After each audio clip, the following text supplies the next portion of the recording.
Bonjour, c'est le docteur Walid Mekidem et aujourd'hui on va parler hypertension artérielle et alcool. Je rebondis sur une étude qui a été publiée par Santé publique France. Elle est devant moi, j'étais en train de surfer sur internet, j'ai ouvert, je me suis dit ce serait intéressant de vous en parler. De quoi s'agit-il? Eh bien, il y aurait à peu près 650 000 personnes en France qui auraient une hypertension artérielle liée à une consommation excessive d'alcool. Et ce n'est pas une fatalité, c'est ce qui est écrit dans le texte. Et effectivement, ce n'est pas une fatalité. On revient un petit peu sur l'hypertension artérielle. Combien de personnes en France? Ouh là là, il y a un paquet. Il y a un paquet. Dans mes souvenirs, c'est à peu près 17 millions. Donc 17 millions, c'est énorme. C'est énorme. Mais sur les 17 millions, là, il y aura à peu près 650 000 qui seraient liés justement à la consommation d'alcool. Donc, si on pouvait baisser déjà tout ça, ce serait pas mal.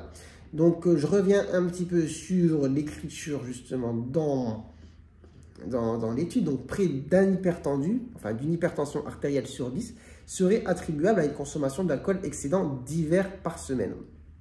Ok ? Je reviens sur un autre passage de l'étude. En 2017, Santé publique France et l'Institut national du cancer ont publié un avis d'experts établissant de nouveaux repères de consommation d'alcool à moindre risque. Là, on parle de moindre risque, c'est-à-dire qu'il n'y a pas de risque du tout si on suit les recommandations. C'est juste qu'il y en a un peu moins. Et du coup, quelles sont justement ces recommandations? Maximum 2 verres par jour. Ok. Et pas tous les jours, c'est ça qui est important. C'est pas, voilà, du lundi au dimanche, je prends mes 2 verres. Non, non, non, c'est 2 verres par jour max et pas tous les jours, d'accord? Avec un maximum de 10 verres par semaine. Et du coup, quand on est au-dessus de ce stade, par rapport justement à l'étude, on a beaucoup de personnes qui ont une hypertension artérielle liée justement à cette consommation d'alcool, avec tous les ravages, etc., que l'hypertension artérielle peut donner sur la santé. Là, par exemple, j'ai un autre passage du texte qui dit que plus de 4000 AVC, accidents vasculaires cérébraux hémorragiques, donc pas ischémiques, hémorragiques, c'est ceux donc, qui saignent dans la tête, seraient attribuables chaque année à une consommation chronique d'alcool.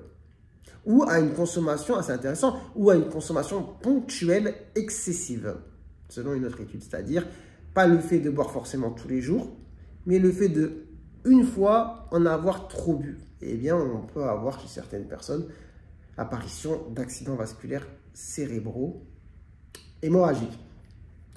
Voilà. Donc, effectivement, l'alcool entre en jeu. Après, donc, l'alcool n'est pas le seul facteur de risque de l'hypertension artérielle. On a le tabac, on a l'alimentation justement trop riche, on a le manque d'activité physique, on a le surpoids, on a l'obésité, on a le terrain aussi héréditaire, génétique.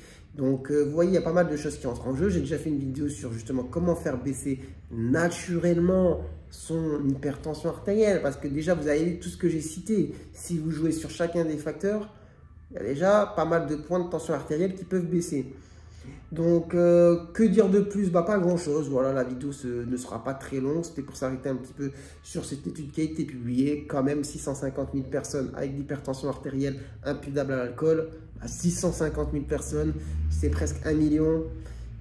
C'est quand même pas rien. C'est quand même pas rien. On va pas se mentir. Donc, c'est bien de l'avoir en tête. C'est bien de faire un effort sur le sujet.